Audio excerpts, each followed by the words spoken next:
Na mwasa sasa habari za michezo na burudani, na jina langu ni Abdul Mohamed. Huku ligi mbalimbali ulimwenguni hususan zile za barani Ulaya zikiwa zimesimama, na burudani ya soka sasa itahamia kwa timu za taifa ambazo zitakuwa zikipambana kwenye michezo ya kirafiki ya kimataifa, pamoja na ile ya kufuzu kombe la dunia mwaka 2014 na kombe la mataifa mwaka 2013.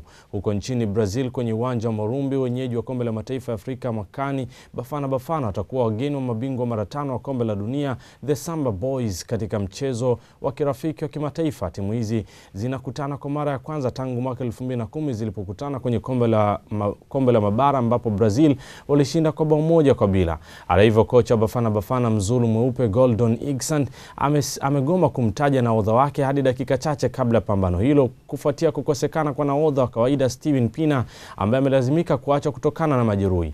Wakati Brazil na Bafana Bafana wakiwa huko Morumbi, timu ya taifa ya Wales ikiongozwa na mfungaji anayeleta majanga kila anapofunga Aaron Ramsey, yenye itawakaribisha mashetani wekundu wa soka la kimataifa timu ya taifa ya Ubelgiji.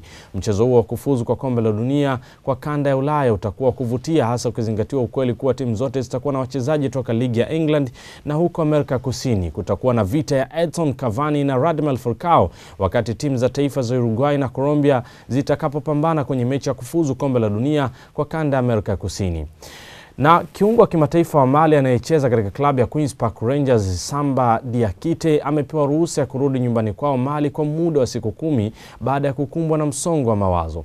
QPR imemruhusu mchezaji huyo kurejea kwao baada ya kukiri kushindwa kuelekeza akili yake kwenye mazoezi baada ya kuwa na mawazo, na kwa mujibu wa watu wake wa karibu na familia yake kunawezekana kukawa na msaada kwa mchezaji huyo kwa kurejea nyumbani kwao, ambapo msimu uliopita chama cha wachezaji wa kulipwa cha nchini England kilitoa maelekezo kwa vilabu kuwapa wachezaji msaada wa kisaikolojia baada ya kifo cha aliyekuwa kocha wa timu ya taifa ya Wales Gary Speed, ambacho chanzo chake kinaaminika kuwa ni msongo wa mawazo.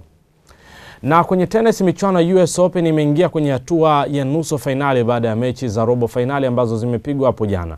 Katika michezo hiyo, Sarah Errani alimshinda mwenzie Roberta Vinci kwa matokeo ya seti 2-0, yani 6-2 na 6-4, huko Serena Williams akimshinda Ana Ivanovic kwa matokeo ya 6-1 na 6-2, yani seti 2-0. Wakati katika mchezo mwingine, Mrusi Maria Sharapova yeye alimshinda Marion Bartoli kwa michezo ya 3-6, 6-3 na 6-4. Ratiba nusu finali inaonyesha kuwa Serena Williams atacheza na Sarah Errani, huku Maria Sharapova akicheza na Victoria Azarenka, na kwa upande wa wanaume David Ferrer yalimshinda Janko Tipsarevic, huku Novak Djokovic akimshinda Juan Martín del Potro kutoka Argentina. Na nusu finali kwa wanaume itashuhudia michezo kati ya David Ferrer na Novak Djokovic, huku Andy Murray akicheza na Thomas Berdych.